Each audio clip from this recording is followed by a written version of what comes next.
How's it going? I'm Brandon Lee, and today I'm going to be walking around with the DJI RS3 Mini gimbal.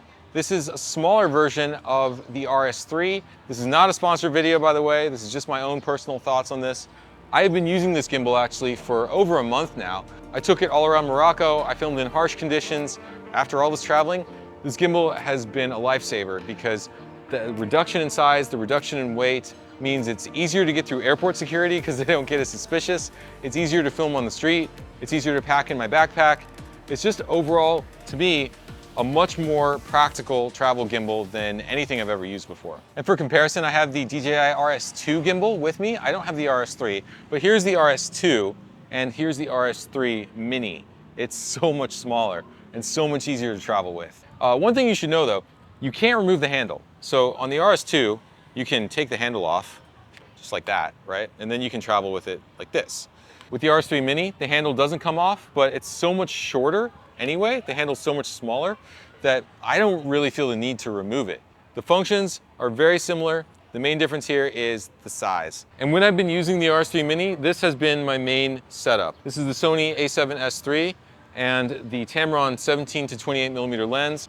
And the gimbal performs beautifully, I would say, with this setup. And it still feels really light in my hand. Like I can shoot all day with this and not get tired. So anyway, don't take my word for it. We're about to walk around and do some shooting and you can see how the footage looks.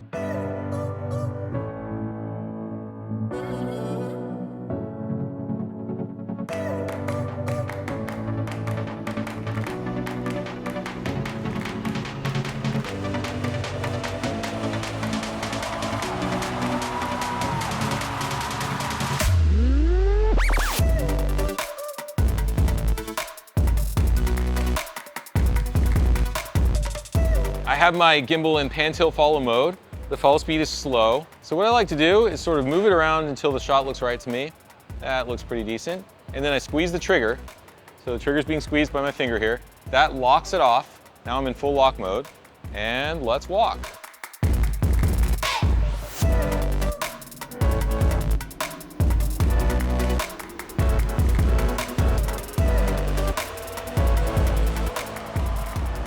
Here's a little tip for high action kinds of gimbal shots. You don't want to be looking at your LCD the whole time.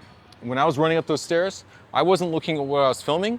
I was looking ahead of me and I was looking at my feet. Not only did I save myself from potentially falling down, also it makes the shot steadier because you're more sure-footed. You know where you're going more when you're looking at your environment, and you're less likely to stumble or make little mistakes like that that will find their way into your shot.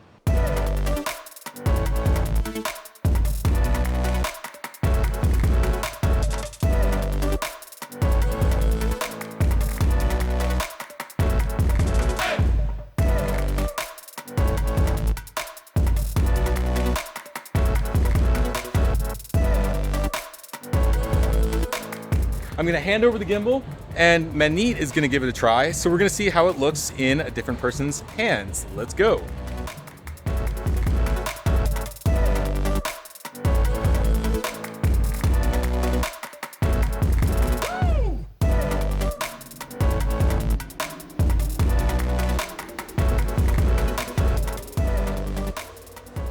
Now I'm gonna use my tiny little monopod. Another reason it's good to have a lightweight gimbal is because if you want to use a flimsy monopod like this, it's better to not put too much weight at the other end. You get 3 custom modes on the gimbal with the M button, and I'm in mode 1, which is pan tilt follow on my gimbal. So what I'm going to do is set my frame.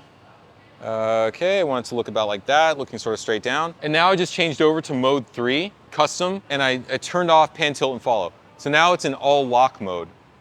So that's a quick way to get your framing. You just set your framing in pan tilt follow mode, and then you switch over to all lock mode, and it just holds that frame for you.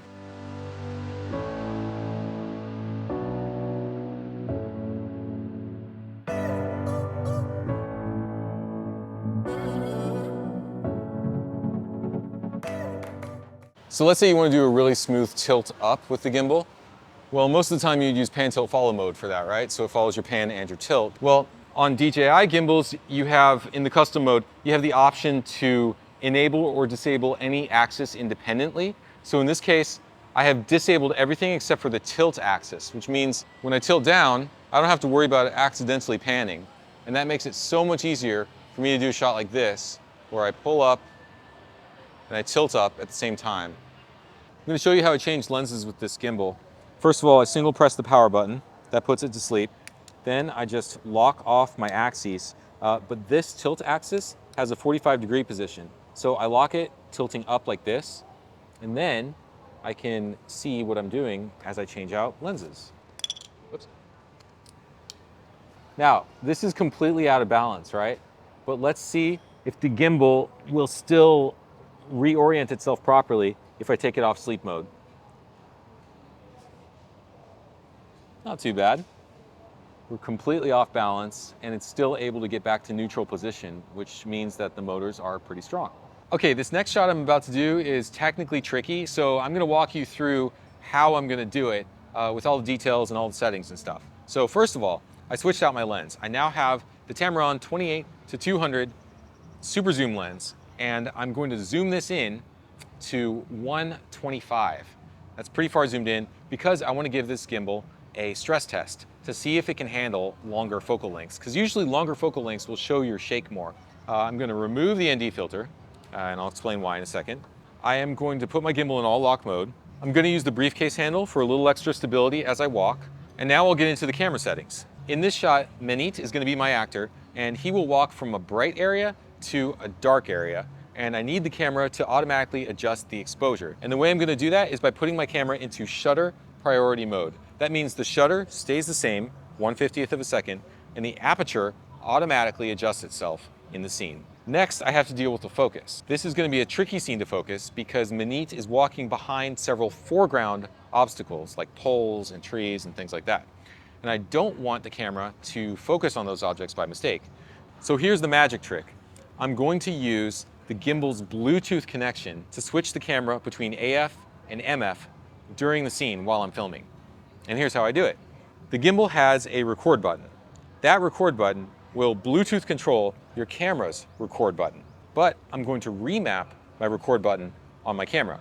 So I've gone into my menu, I've gone into my custom key settings, and I've remapped it so that this record button is AF/MF toggle, which means every time I hit the record button, it switches between autofocus and manual focus.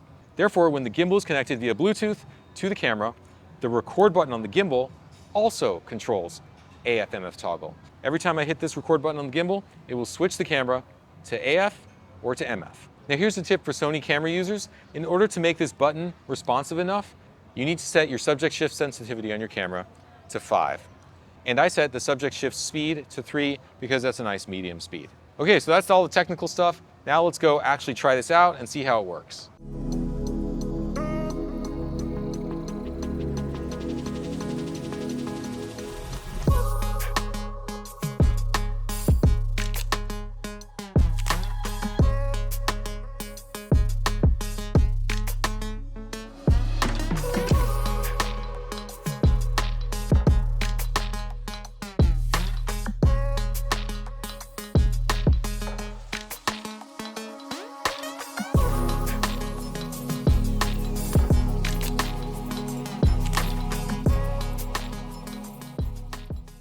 Here's a new feature of the RS3 Mini that's kind of cool. It has native vertical mode.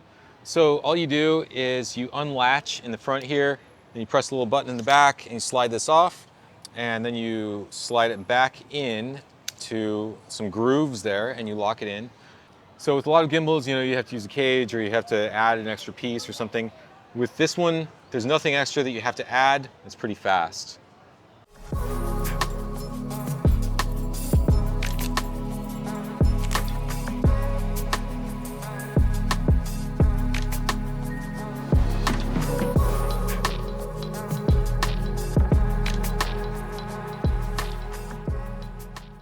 Okay, now some of my overall thoughts about the RS3 Mini. I've had this gimbal for over 2 months now because I was part of the launch campaign, so they gave me a gimbal to keep, and I took it to Morocco. I did a lot of reel shooting with it. This is the gimbal that I will continue to use because it's basically the same gimbal as the RS3, but it's smaller and lighter. So for me, that's an all-around win. It fits really well into a backpack. Let's say I want to pack this up, right? I could do the half fold here. So that's where I lock it like this, The full fold is where you release it completely. But there's a position you can lock it there. It's called half fold. Then I can just quickly remove this arm. So in a few seconds, it's down to this size. If this handle was longer, then it wouldn't fit in horizontally on my backpack like you're seeing here. You know, other gimbals that are maybe 1 inch or 2 inches longer in the handle, or if they have longer arms that protrude out a little bit further, they don't drop in horizontally. So then you have to fit them in vertically, and that creates its own headaches because sometimes the backpack won't have a nice spot for the handle to drop in there, or you have to, you know, put them in a special case and carry them separately. The other Ronin gimbals do have this detachable handle, but that leaves some exposed contacts when you detach it. And when you reattach it like this, I found that sometimes I would forget to completely close this wing nut here, and the handle would summarily fall off. I'd much prefer just to drop in a gimbal with a shorter handle. One more thing to mention here, the locks are manual, they're not automatic like on the RS3. Not really a big deal because when I unlock it or lock it, usually it's because I'm balancing the gimbal. And with the RS3, because the locks were automatic, I would find that sometimes it would close itself automatically and it would lock itself, and then I would have to manually unlock it in order to rebalance it. And that got annoying. So I really don't mind just operating the locks manually. So those are my thoughts for the RS3 Mini. I have put this gimbal through hell and it's performed really well, and I'm going to continue to use it on my shoots. So thanks for watching. Once again, I'm Brandon Lee. If you want to learn more from me, I have a film school. It's called Unscripted Studio. The link is in the description of this video. Please click like and subscribe, and I will see you in the next video.